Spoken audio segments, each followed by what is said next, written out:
સમુદ્ર મંથન થયું ને પછી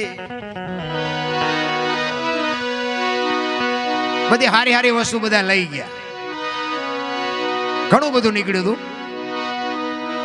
છેલ્લે ઝેર ને કોડા બે વધ્યું અને ભોળાનાથ આવ્યા. એ રહી ગયા હતા, વાંહે રહી ગયા હતા. ભોળાનાથ આવ્યા, એ કે કાંઈ વધ્યું? એ કે ઝેર ને કોડા છે, એ કે ઝેર લાવો. ઝેર એમને પીધું અને કંઠમાં રાખી નીલકંઠ કહેવાના. પછી કે કોડા કે ના ઝેર બીજું હોય લાવો, હજી પીજો. ભાઈ કે કોડા નહીં. તો કે એવા કોડાનું શું કરવું? એ કે હેલિકોપ્ટરમાં નાખીને ફેરવો, બે ચાર બધા નાખી દો. અમે આ ભજનમાં જઈએ ને એટલે અમે ચીક ચીક જોયું તો એમ થાય કે અહીંયા હેલિકોપ્ટર વધારે રોકાણ હોય એવું લાગે.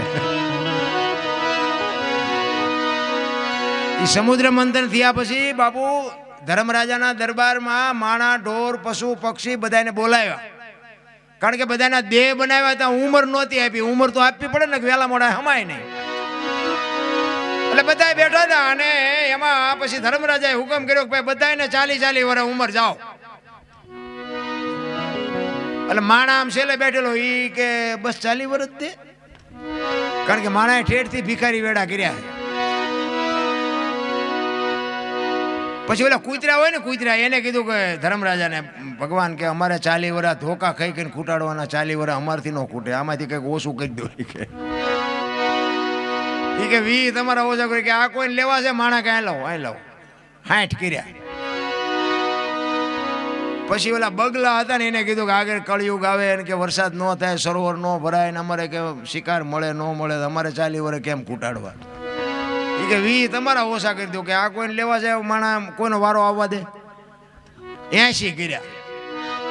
પછી ઓલા જમીનારી ઢળડાઈને જે હાલતા હોય ને ખીચકોલા ને યારું ને પડકા ને, એ કે અમારે તો આખી જિંદગી ઢળડા જ કરવાના, અમારે 40 કેમ ખૂટાડવા?